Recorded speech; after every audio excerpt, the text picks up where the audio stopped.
What's up, guys? This is Scott from Wax Museum.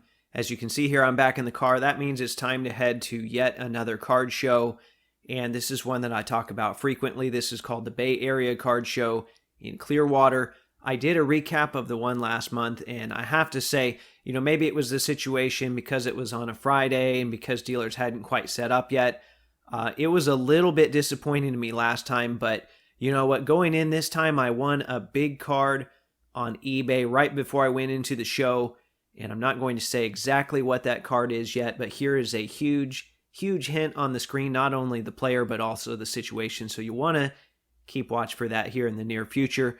But anyway, I decided it was just time to try and give you a boots-on-the-ground look at what the card show might look like, or in this case, Nike's on the ground look at what the card show looks like here. So here's the usual scan of the room. If you've seen my videos from Clearwater before, it's the chandelier setup.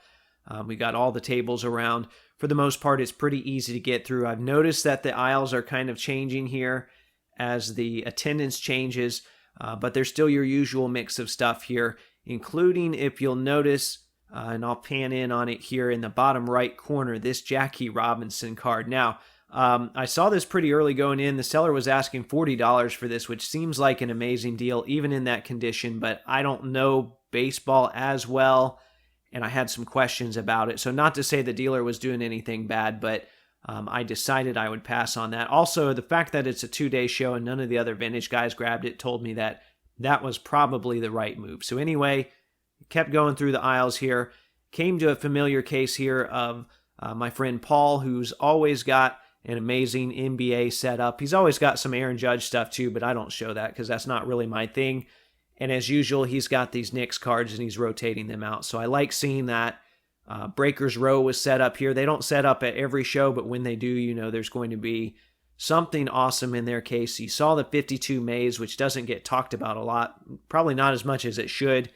And then this amazing Michael Jordan 101 booklet here with a game-worn patch that was signed. So anyway, continuing down the aisle here, like I said, I wanted to give you that look at the show. You see the wax there on the side, so if you wanted that, that's always an option. But time to look at another showcase here. This was just a kind of a mixed basketball showcase, and I'll pan in on it at the end, but some of the things that stood out to me were the retro, some of the retro cards, the PMG and the championship, which I do want one of those retro cards because I haven't had one yet, and I wouldn't mind having Rick Barry, but I didn't really want it at that price, so I passed. There was also stuff from other sports here. I will show some of the wrestling just because I know that. Maybe not the specific set so much, but I know the wrestlers. Like this Goldberg card really stood out to me, and then you'll see here in a moment there was a Brock Lesnar auto, although technically it's a UFC auto, but I think of Brock as a wrestler. Anyway, there was also soccer stuff too, but I don't know the soccer stuff. I'm not going to pretend like I know that, so I'm not going to show it. So anyway, it was on to some other tables to see what I could find. A little bit of a traffic jam there. That's bound to happen at some of these shows. And you'll see the shot as we pan down from the chandelier. I mentioned wrestling earlier. There's a dealer who sets up here who used to be a wrestler. He mentioned that he was going to be on the explicit version of this video. There is no such thing, but I will try and show you some more cards here, such as this Kevin Garnett Gallery of Heroes stained glass.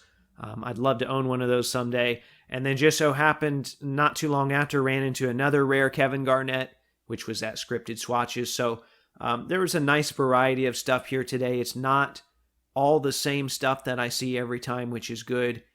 If I see that, it's concerning to me. So kept walking here to see what else I could run into.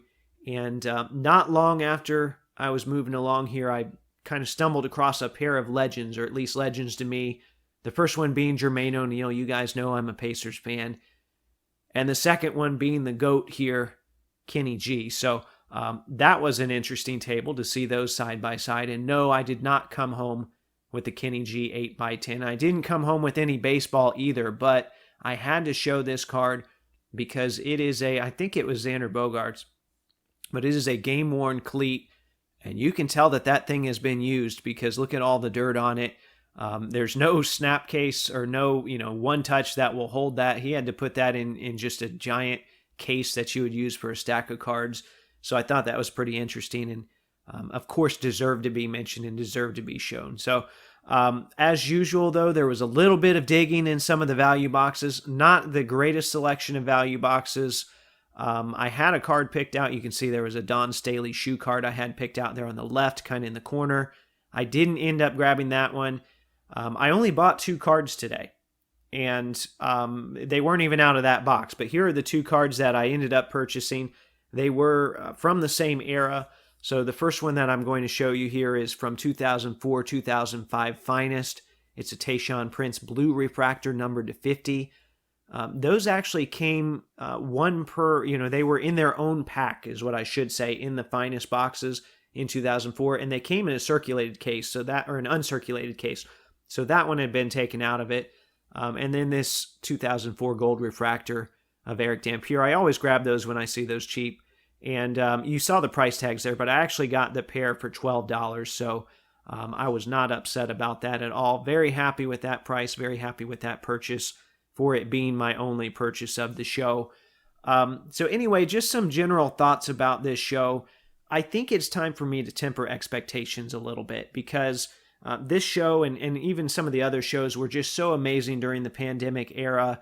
Places were packed. There were dealers that were flying in and driving in from far away. And now it's not that it's bad or anything, not that it's worse necessarily, but everything's kind of died down a little bit. And we're probably never going to be able to replicate the energy and enthusiasm that we found at these shows a year or two ago. But, it is what it is. Now, I mentioned the snake in the title.